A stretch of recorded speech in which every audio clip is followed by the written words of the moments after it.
for the final part, so part 3 of the gaming room / man cave relocation program. So this is the extension of the back of the house. So this is the orangery.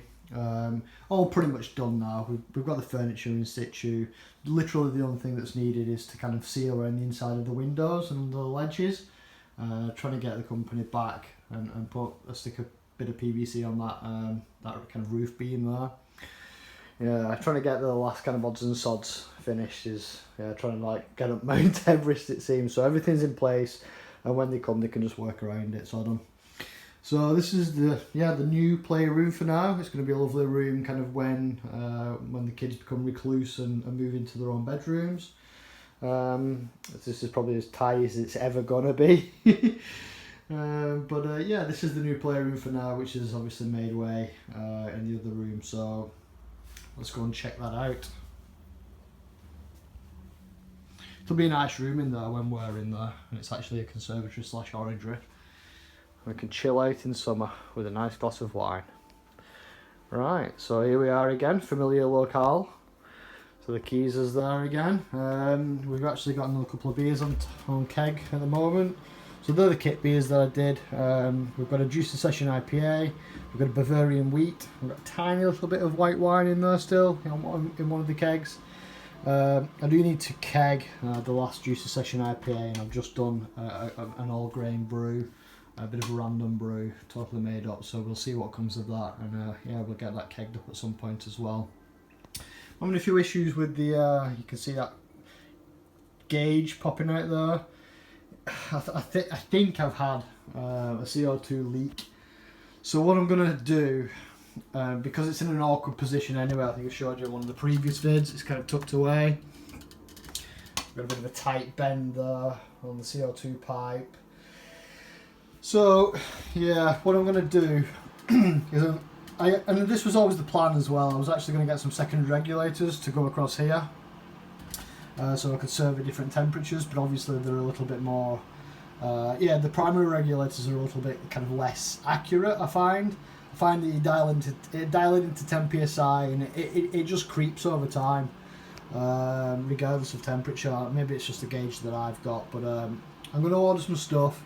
Order a few elbow joints, for the gas line, a couple of primary regulators, maybe a couple of secondary regulators, maybe a few splitters as well, so they can get a couple of different pressures to a few different kegs. So I'm going to order that stuff tomorrow on payday. So keep an eye out for a Keezer upgrade video in the near future. What else have we got going on? So that's the new TV stand. So all the upright units are from IKEA. They're Billy bookcases. The TV stand is a Kallax that's just on its side.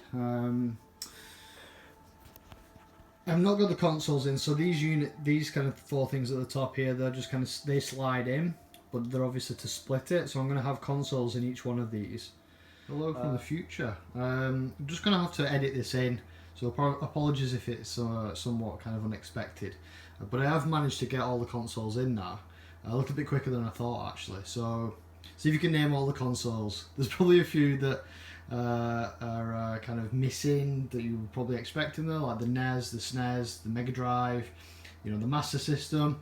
But they're all kind of on this little modded PS1 Classic. So you see the hard drive next to it.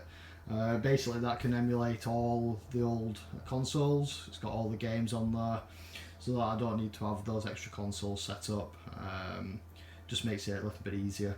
Though admittedly, nothing really beats, kind of blowing into that cartridge to get it to work and then slotting it in, but so be it. It's just a minor convenience.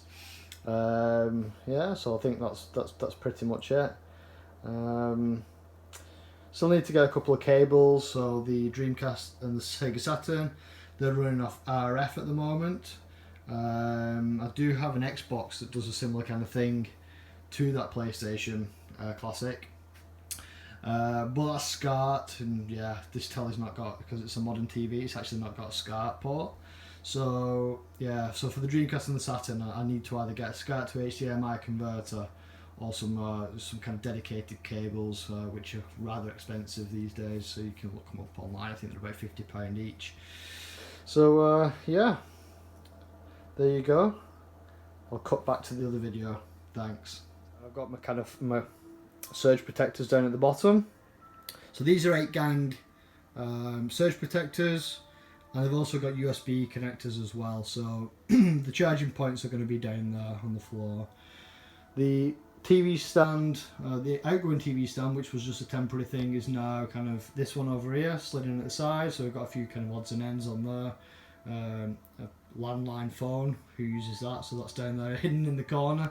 Just a micro amp and some other bits and pieces. So yeah. Still need some pictures for the walls. So I thought, well, if I left part 3, you know, and I was waiting to get those, and part 3 had never come out because I'm struggling to find anything that I like. And I think it's definitely going to be a case of when I see it, I'll know what it is, but unfortunately I've not seen it yet. So I'm probably just going to, I've got a small kind of poster here for the old Streets of Rage. What a classic game. So I'm probably just going to frame that for now. Oh, what's that? Who is this here? That's a bit creepy. Maybe I won't frame it actually. It's the first time I've ever noticed that. Very strange. And for anyone that's interested as well, I've actually got Streets of Rage up on at the moment. So Streets of Rage 4 just come out on the PlayStation 4, Switch and Xbox, I think. Plays exactly like Streets of Rage 2, lovely new art style. If you're a fan of the old Streets of Rage, and honestly just get it, you won't be disappointed. It's absolutely brilliant. So what else? Yeah, so like I kind of pointed out some of the consoles and, you know, some of the games and stuff in the last video, so nothing to really go over. A couple of highlights. Got quite a few Gravity Falls things. And if you're not familiar with the program, don't be misled to think it's a children's cartoon. It's very much an adult kind of series, and probably one of my favourite programs of all time. Only 2 seasons of it, 20 episodes per season I think it was, and it's just unbelievably brilliant. It's so funny, it's just so charming and absolutely bizarre in places as well. So yeah, I can't recommend that highly enough.